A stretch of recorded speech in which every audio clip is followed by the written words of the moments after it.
est supérieur à l'heure actuelle à l'époque Armstrong où le dopage était extrêmement développé. Donc on est aujourd'hui avec des performances, on va dire, surnaturelles.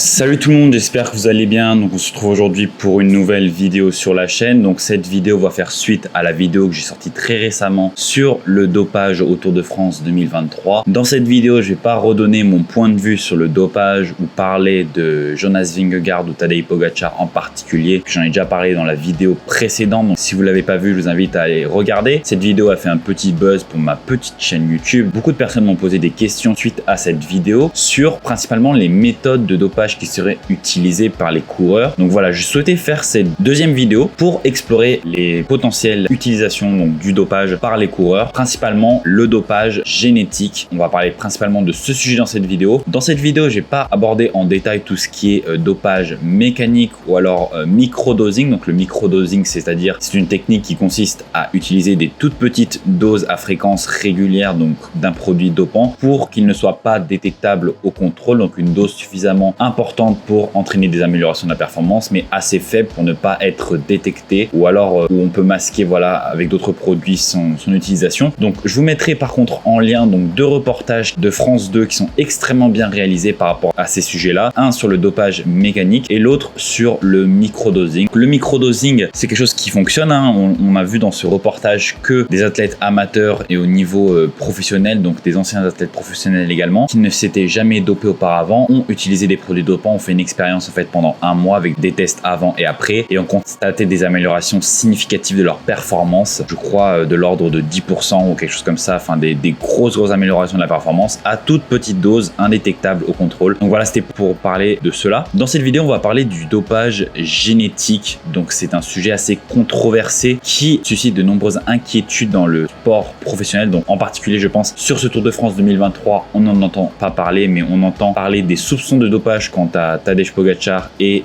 Jonas Vingegaard plus particulièrement, donc plus particulièrement Jonas Vingegaard pour sa performance au contre-la-montre et ensuite voilà ses performances en montagne qui ont suivi. En gros, le dopage génétique serait une forme de dopage qui implique la modification des gènes d'un athlète donc pour améliorer ses performances physiques. Contrairement aux méthodes de dopage traditionnelles telles que l'utilisation de stéroïdes anabolisants ou l'autotransfusion sanguine, le dopage génétique cible directement l'ADN de l'athlète pour induire des changements physiologiques spécifiques. Pour ce faire, on utilise notamment des techniques de thérapie génique ou d'édition du génome, comme le fameux CRISPR-Cas9, donc pour altérer les gènes responsables des caractéristiques liées à la performance sportive, telles que la croissance musculaire, la capacité d'oxygénation du sang ou encore l'endurance. Donc la thérapie génique, on en a entendu parler pour ce qui était du fameux virus, donc notamment avec les vaccins à ARN, donc qui modifiaient notre génome du coup. Donc c'est quelque chose qui est en avancée scientifique et on est à l'heure actuelle dans la capacité d'entraîner des modifications au niveau génétique directement. Donc c'est quelque chose qui peut potentiellement être appliqué au dopage sportif. Pour tout ce qui est maladie génétique, on pourra peut-être à l'avenir déjouer les pronostics, donc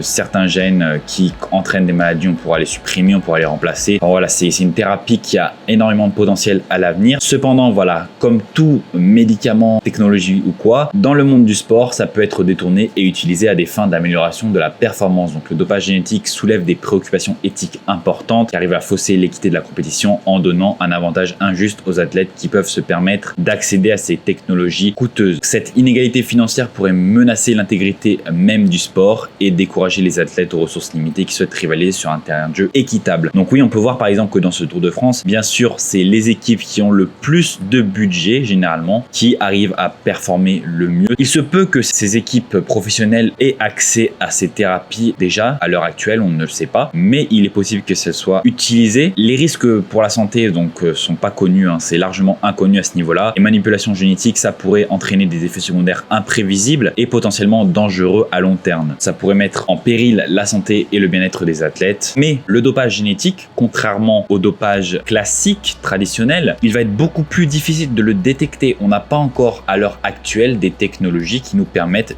de détecter les traces de ce dopage génétique. Quand il y a du dopage traditionnel, ça va laisser des traces détectables dans le corps, donc pendant un certain temps, jusqu'à élimination complète du produit, et même certains produits peuvent laisser des traces pendant plusieurs mois. Les changements génétiques, quant à eux, peuvent être difficiles à repérer, hein. On va pas faire des tests génétiques à chaque coureur, chaque course, ça serait compliqué à mettre en place, je pense, et on n'a pas encore les technologies vraiment pour le faire, ou alors en tout cas les organismes antidopage, est-ce qu'ils ont vraiment accès à ces technologies-là et est-ce qu'ils les utilisent? Ça va demander des efforts considérables pour développer des méthodes de détection efficaces, et les organismes antidopage vont collaborer avec des scientifiques et des experts pour contrer voilà, ce dopage génétique. Mais voilà, il est possible, comme je vous ai dit, qu'il soit à l'heure actuelle déjà en action ce dopage génétique. Donc c'est pour ça qu'on pourrait voir des performances ahurissantes au Tour de France, par exemple. Tour de France 2023, beaucoup d'experts analystes de la performance sportive constatent des puissances développées qui sont au-delà de tout entendement, donc des puissances développées mutantes sur toutes les ascensions. Donc en fait, les experts à ce niveau-là utilisent les watts étalons pour calculer voilà, la puissance par rapport à un modèle. Au niveau des watts étalons, on est supérieur à l'heure actuelle à l'époque Armstrong où le dopage était extrêmement développé. Donc on est aujourd'hui avec des performances, on va dire, surnaturelles avec les athlètes à l'heure actuelle. Donc on a Pogacar et Vingegaard qui battent les records d'ascension d'anciens coureurs qui étaient pris pour dopage, donc comme Marco Pantani, Lance Armstrong. On a vraiment des puissances développées qui sont inexplicables autrement que par un dopage. Donc c'est pour ça que dans la dernière vidéo, je disais que c'était vraiment clair que ces athlètes se dopaient. Après, peut-être qu'ils utilisent des méthodes que les organismes antidopage ne peuvent pas détecter. Donc, on ne peut pas dire s'ils sont dopés. Pour cela, il faudra attendre voilà, d'avoir les méthodes et les ressources pour détecter ce dopage génétique. Je vous conseillerais également de regarder les analyses faites par un chercheur français donc, qui s'appelle Antoine Vaillet, il me semble, qui analyse les performances des coureurs cyclistes depuis des décennies. Et lui, il en parle hein, que voilà, les derniers Tours de France, on a eu une période avant ces Tours de France-là où on avait des puissances qui étaient redevenues un peu dans la norme, on va dire. On avait quelques performances qui étaient voilà, un petit peu au-dessus de la norme. Mais là, depuis l'ère Vingegaard-Pogacar, on a vraiment des performances qui sont inexplicables d'un point de vue scientifique. Donc, ce qui amène à penser que ces coureurs-là sont dopés. Je vais pas voilà, reparler de mon point de vue par rapport au dopage dans le cyclisme, mais voilà, je vous apporte par rapport à cette vidéo. Donc, il est possible que les coureurs du Tour de France utilisent à l'heure actuelle du dopage génétique qui va modifier leur génome et donc modifier les gènes qui sont responsables de la performance sportive. Avant, les coureurs utilisaient des substances pour cibler par exemple certains récepteurs ou voilà, augmenter la masse musculaire, améliorer la récupération. Maintenant, il est possible que avec cette thérapie génique, on puisse directement influencer ces mécanismes-là sans utiliser de substances externes et donc ça serait indétectable au contrôle antidopage. Donc voilà pour mon explication plausible à ces performances sportives-là. On l'a vu dans l'étape qui a suivi le contre-la-montre que Pogacar a explosé niveau performance. Il a pris plus de 5 minutes sur l'étape à Jonas Vingegaard. Je pense pas que Jonas Vingegaard était au top non plus sur cette étape-là, mais voilà, Pogacar, comme je l'ai dit dans ma vidéo précédente, c'est sa préparation tronquée à cause de sa blessure au poignet et également son volume de course sur la saison. Il a remporté le Tour des Flandres, il a remporté l'Amstel Gold Race, il a remporté la Flèche Wallonne, il a remporté énormément de courses, il a participé à énormément de courses avant. Ensuite, il a eu sa blessure et il n'a pas pu avoir la préparation qu'il voulait pour le Tour de France, alors que Jonas Vingegaard, lui, a eu une préparation 100% consacrée au Tour de France. Il n'a pas eu de pépins physiques sur le début de la saison. Donc voilà ce qui pourrait expliquer l'écart de performance entre les deux. Mais par contre, voilà, les deux, ils sont clairement au-dessus de tout le peloton. Est-ce que c'est génétique? Justement, ça serait peut-être génétique, mais est-ce que c'est génétique par rapport, on va dire, à leur génétique de base, de naissance, ou alors est-ce que c'est dû à cette fameuse thérapie génique? Ça, on ne le sait pas encore, mais c'est l'hypothèse que j'émets dans cette vidéo. Donc voilà, j'espère que cette vidéo vous aura plu. Si vous avez aimé la vidéo, n'hésitez pas à liker la vidéo, à laisser un commentaire, c'est toujours pour l'algorithme YouTube, à vous abonner à la chaîne et à activer la cloche des notifications pour manquer aucune des prochaines vidéos. Si vous souhaitez me poser n'importe quel type de question, n'hésitez pas à la poser ci-dessous en commentaire ou alors allez directement sur mon Instagram qui va s'afficher à l'écran, donc c'est Pierre-du-8 Gourdon.